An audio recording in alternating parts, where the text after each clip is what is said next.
La nuit bleue et grise occupait tout l'espace de ma chambre étroite. Seul un ray de lumière pâle filtrait au travers du vieux volet clos, balayant le corps sombre des vêtements laissés au sol, rappelant à qui voudrait bien ouvrir les yeux le jour qui se termine ou le jour qui commence. À cet instant de la nuit où le jour passé semble si proche, aussi lointain peut-être, que le jour à venir. Le ronronnement muet de la ville s'éteignait peu à peu. Les grands oiseaux marins s'étaient tus, en même temps que l'obscurité avait peu à peu enveloppé le monde de ses longs doigts de brume. Les habitants de l'appartement voisin semblaient s'être depuis longtemps déjà plongés dans la douce immobilité du sommeil, eux pourtant si présents et volubiles sous la lumière solaire, désormais insoupçonnables de ce côté de la mince cloison de plâtre.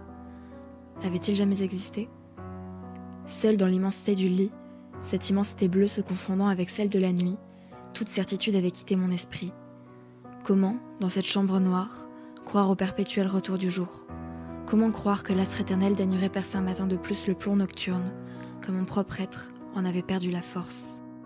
La lourde couette ondulait au rythme de ma respiration lente, paisible, à peine perceptible, et le drap dont émanait la maternelle odeur du jasmin caressait régulièrement et de toute sa fraîcheur mon ventre nu. Happé par cet océan de coton, je laissais choir en lui mon corps assujetti à la calmie rêvée, lentement imprégné de sa sombre luminescence, moi-même devenu bleu. Abandonnant un à un chacun de mes membres à sa mollesse infinie, j'y laissais couler jusqu'à ma tête, ne laissant s'échapper de mes narines qu'un mince filet d'air vital, remontant à la surface de la réalité, tout entière submergée par les vagues du tissu couleur d'ombre. Offerte à l'obscurité palpable, je sentais les saintes mains de la nuit se poser sur mon front et chérissais la quiétude de cette trêve inespérée, de ce moment suspendu dans la perpétuelle bataille du corps et de l'esprit. J'adressais à cette présence céruléenne le ruissellement de mes pensées, confondu en elle au creux de l'ombre bénie, et au travers du voile de mes paupières closes, j'observais les volutes opalescentes de mes souvenirs endormis. Bercée par l'instant, une vibration régulière vint affleurer à la surface de ma conscience. Au plus profond de moi-même s'agitait un mécanisme dont la perfection avait fait l'oubli, une énergie perpétuelle et pourtant enfouie, dont le mouvement miraculeux m'apparut alors dans toute son intensité. Au milieu des ruines de mes organes endoloris, sous la chape de mon esprit désenchanté, continuait de battre mon cœur. Son onde imperturbable irradiait ma poitrine, et lentement, caressant ma peau, mes lèvres, mon cou, enveloppait tout mon corps d'une paix certaine. L'image même de la vie m'avait ramené à elle, le temps de cet instant suspendu, durant lequel toutes mes peurs s'étaient évanouies, emportées au large par la vague essentielle. Un visage se dessina trait par trait sur la toile patinée de mes paupières. Comme émergeant de la brume nocturne, ces traits doux, enfantins, m'apparurent au travers des années qui avaient jeté sur eux leur voile d'ombre. Le satin de sa bouche, le velours de sa peau, l'ardoise de ses iris. Tout en ce portrait exprimait une sérénité olympienne, une grâce immuable, qui lentement étreint tout mon être. Oh, Dolores. Du bout de mes doigts tremblants, j'effleurais tes lèvres mordues, trop de fois embrassées. Tes lèvres encore charnues sur lesquelles avaient reposé trop de cigarettes, tes lèvres baignées d'ambroisie, dont l'entrée avait été forcée. Sur leurs courbes tendres s'étaient formés des mots si rêches, et tant de promesses étaient évanouies sur leur soie pourpre. De mes mains, j'englobais désormais tout entier les fruits de tes joues pâles, et je comptais avec toi les rares baisers qui s'y étaient posés, comme autant de papillons, envolés au matin. Longtemps dissimulées sous des péphares, elles portaient en leur chair les marques de ta jeunesse passée, et à travers la brume de mes pensées, je crus voir s'abattre sur elles la volée de souvenirs qui les avaient blessées au fil des années. Dolores, pendant que mes mains glissaient sur ta peau brûlante, je naviguais dans les rivières sombres de tes yeux, me heurtant aux regards qu'ils avaient croisés, à la haine, l'envie, l'amour, la pitié qui s'y était plongée, à tous ces mots qu'ils auraient voulu dire, à tous ces sentiments dont ils avaient brûlé.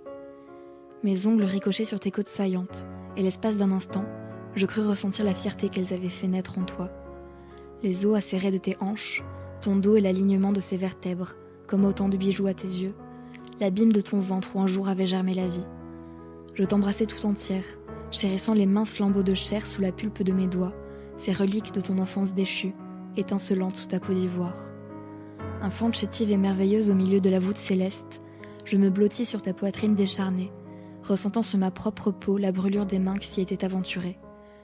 Je sentais s'abattre sur moi le déluge qui avait souillé ton corps spectral, la pluie brunie qui avait ruisselé le long de tes jambes frêles. Simulacre d'audace, ton aura, dont le plafond ce soir était encore illuminé, avait attiré les âmes esselées au creux des chambres noires, et les éphémères avaient longtemps crépité au feu de ta chandelle. Comment, petite fille élevée au rang des femmes chimériques, t'étais-tu relevée de cet amer marais? Au fil des années, la douleur s'était emparée de tout ton être.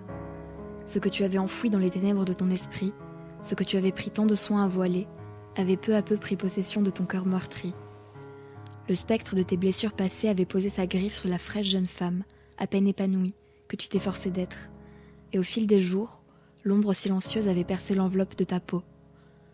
Paralysée par son indicible emprise, tu avais bâti un refuge de tes songes utopiques et posé sur son seuil l'innocent nom de destinée. Lové entre les pattes du loup, ton doux visage pressé contre son costume virginal, une dernière lueur s'était allumée au fond de tes yeux couleur nuage. Et pourtant, tu savais. Je me rappelle de tes membres tremblants sous ses mains expertes, du cri incessant de ton inconscient, de tes larmes transparentes. Mais cette nuit de décembre, tu étais resté dans son antre fantasmé, comme lié éternellement à tout ce que tu avais jamais connu. Ce simulacre d'amour, ces espoirs fins, ton existence même semblait y être dédiée. Et je comprends ce soir que fuir ce monde t'eût été fatal. Dolores, j'aurais tant voulu te protéger. J'ai longtemps vécu dans l'auréole de ta bienveillance, senti la caresse de tes doigts sur mon épaule. Tu étais contre moi dans l'odeur froide de la nuit, dans les couchers de soleil organza et au fond des ballons rosés. Je t'ai couché sous le carbone et allongé sur mon souffle. Je t'ai peint dans toutes les étoiles, je t'ai rêvé sur toutes les étoffes. Et ce soir, dans l'immensité de mes draps, tu es là. Au creux de mes bras rassérénés, je sens l'onde vitale qui t'anime résonner au plus profond de moi. Ton cœur meurtri, ton cœur d'enfant, ton cœur. Je le sens s'apaiser contre mon sein, son rythme ralentir, ses vibrations s'espacer. Je pose mes lèvres sur ton front de feu, hume une dernière fois ton parfum de musc et de nuée. Au fil des mots que je trace sur ta peau immémoriale, tu t'effaces, et mes mains glissent sur ton corps d'encre évanoui. Un dernier battement, et puis l'étreinte de la nuit muette et noire. Dolores.